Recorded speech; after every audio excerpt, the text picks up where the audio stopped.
এবার ইউরোপীয় ইউনিয়ন নিয়ে বিস্ফোরক মন্তব্য করেছেন তুরস্কের প্রেসিডেন্ট রিসেপ তাইপ এরদোয়ান। ইউরোপীয় ইউনিয়নকে বাঁচাতে পারে একমাত্র তুরস্কই। ২৪ ফেব্রুয়ারি আঙ্কারায় মন্ত্রিসভার বৈঠকের পর টেলিভিশনে সম্প্রচারিত ভাষণে মন্তব্য করেন Erdogan.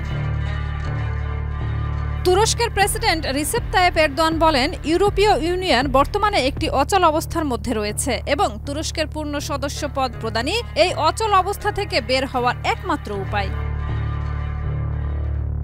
Colour expert, George sap এবং মাইল্ড অন হ্যান্ডস টেকনোলজি সমৃদ্ধ অরিক্স ক্রিস্টাল ওয়াশ আপনার পশ্চিমা দেশগুলোতে কট্টর ডানপন্থার উত্থানের বিষয়ে সতর্ক করেন প্রেসিডেন্ট এরদোয়ান। তিনি বলেন, এই কট্টরপন্থী আন্দোলন বর্তমানে ইউরোপীয় দেশগুলোতে মূলধারায় পরিণত হয়েছে।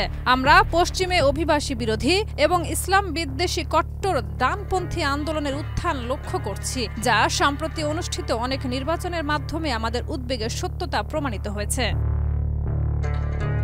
এরদোয়ান বলেন, কট্টর ডানপন্থী এবং অভিবাসন বিরোধী রাজনৈতিক দল আফডি বর্তমানে জার্মানির দ্বিতীয় বৃহত্তম রাজনৈতিক শক্তি হয়ে উঠেছে, যা ইউরোপীয় ইউনিয়নের সবচেয়ে জনবহুল দেশটিতে মুসলিম ও তুর্কিদের মধ্যে নিরাপত্তা এবং ভবিষ্যৎ নিয়ে উদ্বেগ সৃষ্টি করেছে।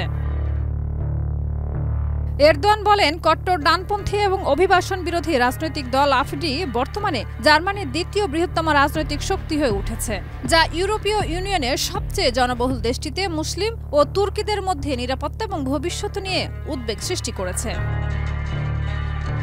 তুরস্কের ইইউ সদস্য পদ নিয়ে এরদোয়ান পুনরায় বলেন, সিরিয়া এবং ইউক্রেনের পরিস্থিতি স্পষ্ট করে দিয়েছে যে তুরস্ক ইউরোপের জন্য অপরিহার্য। ইইউ যে অচল অবস্থার মধ্যে রয়েছে তাতেই তুরস্কই একমাত্র সমাধান হতে পারে। তুরস্কের পূর্ণ সদস্য পদই ইইউকে প্রয়োজনীয় প্রাণ শক্তি দিতে পারে। যত তাড়াতাড়ি ইইউ এই বাস্তবতা বুঝতে পারবে ততই তার মঙ্গল। এরদোয়ান বলেন, আঙ্কারা ইউইউতে যোগদানের প্রক্রিয়া এগিয়ে নিতে প্রতিশ্রুতিবদ্ধ এবং দৃঢ় সংকল্পের মাধ্যমে দ্রুত ফলাফল অর্জন সম্ভব। তিনি বলেন, আমরা দেখব প্রক্রিয়াটি কিভাবে এগিয়ে যায়।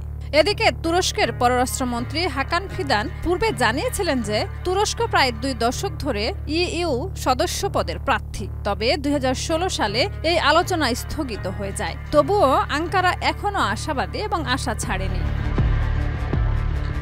শাহিদা রুবি, মাই টিভি।